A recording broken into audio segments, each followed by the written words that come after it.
That's right. Burger.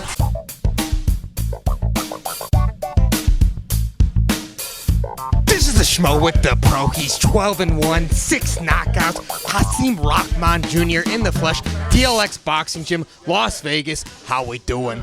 I'm doing good. I'm doing great. Getting this training camp still rolling.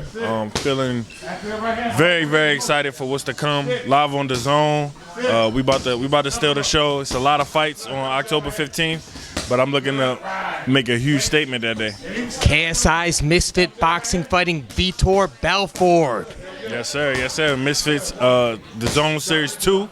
Series 1 was top 5 viewed the Zone events that the Zone has ever dropped. So we're looking to keep up the momentum. We want the viewers to tune in and witness a professional boxer against an MMA legend. Well, let's get to that in one Schmo, man. Talk to the Schmo for a second, man. Saturday night, we're at Social Gloves 2, Los Angeles. The Schmo was doing the broadcast. We got tapped on the shoulder by the stage manager. We saw you right there in attendance. We linked up, and we knew we had to do this interview today, man. You were checking out some YouTube boxing, some Gibb and McBroom. What'd you make of that?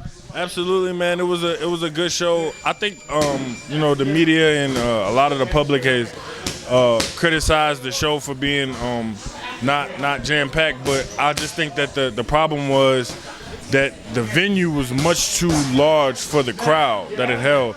Had this been in a place that only held 2,500 people or only held 3,000 people, it would have looked a lot more packed, and you would have seen how many people actually came out.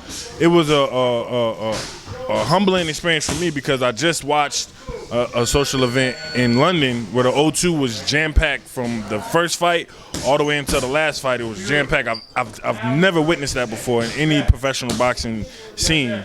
But the fights, the Social Gloves too, it was a good turnout. It was a lot of fans there. A lot of fans knew the people on the card. And when you got people that are fighting and they have big fan bases, you're always going to get a good turnout because those are the people that matter that come to see you. So you were there live in attendance when KSI fought. Two men the same night got the job done. So if we were to make a comparison today, where's Jake Paul's skill set stack up against KSI's? Who's got the edge, Hasim? They're two completely different fighters.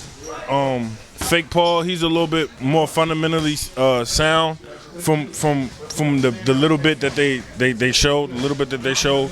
But in actual fights, KSI pushes the pace. KSI is relentless. He keeps throwing punches. He keeps coming forward. It's like his foot's never off the gas.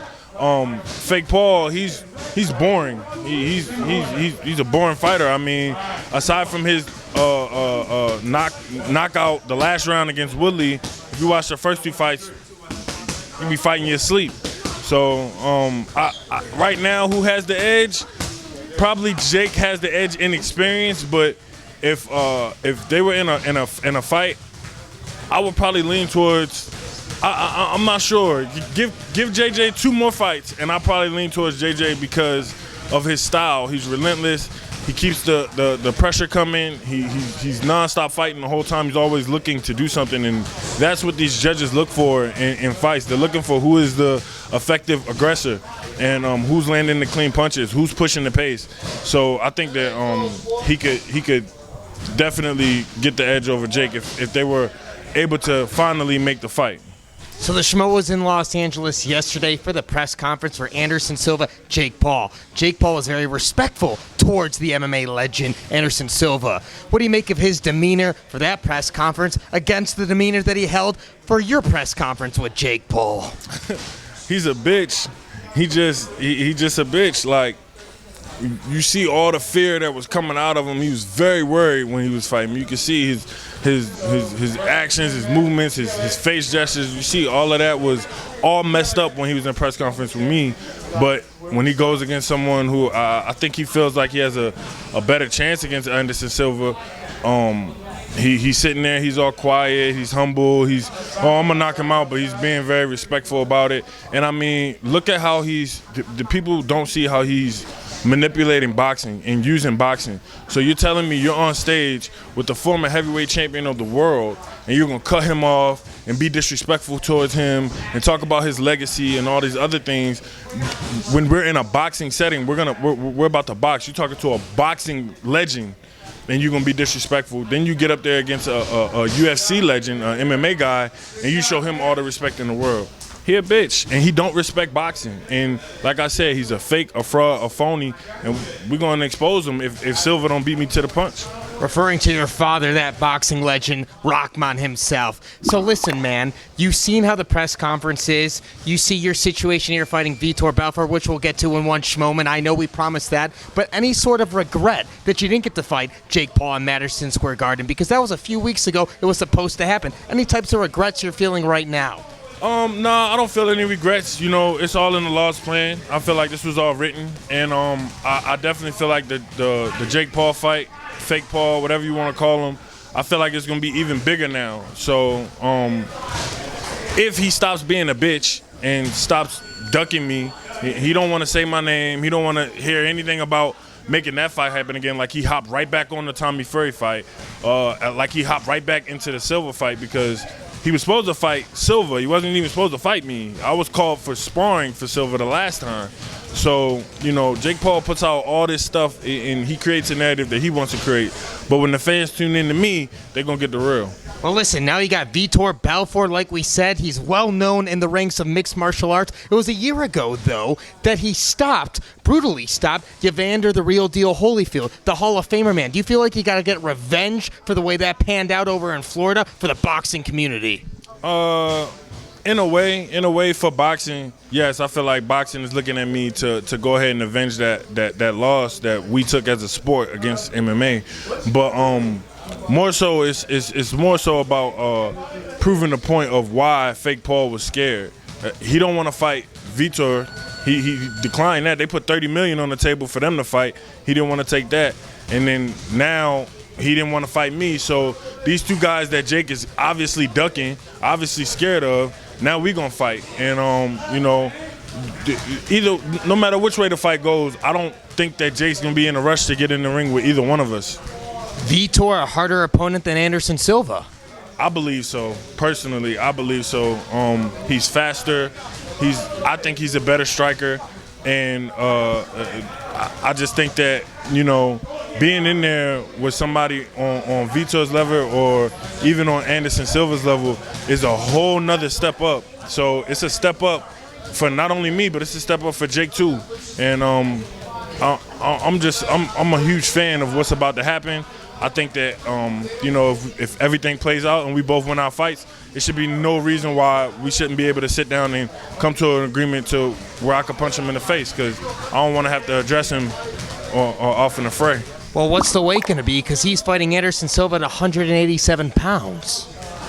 I have no idea. They came with the weight last time. He claims he walks or he claims he fights at 190. So going to 187 is not really a big deal. You asked me to come from 224 down to 200. Now let's make it fair. Let's make it fair. We'll see where I weigh in for my fight.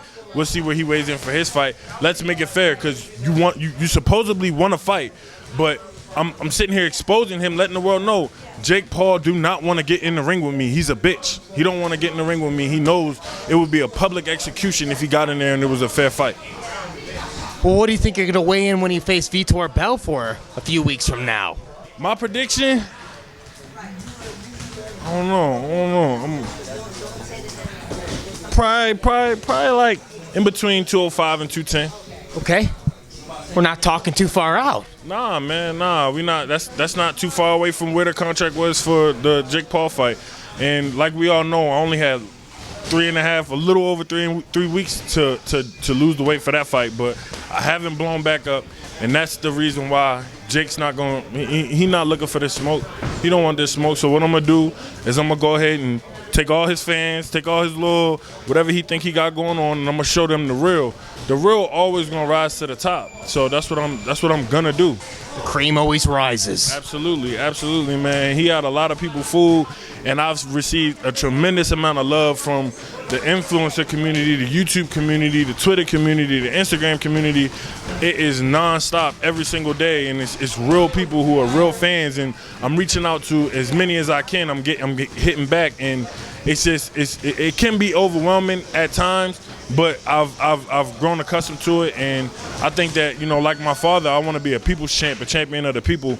I never seen my dad turn down an autograph or deny anybody a picture, so I'm the same way. I went to London and took 500-600 pictures with the fans. It was something that I held personally as something that I felt like it was my job to make sure not one person walked away without the picture that they wanted or the autograph that they wanted, because I was raised by a world champion who never let anybody walk away disappointed.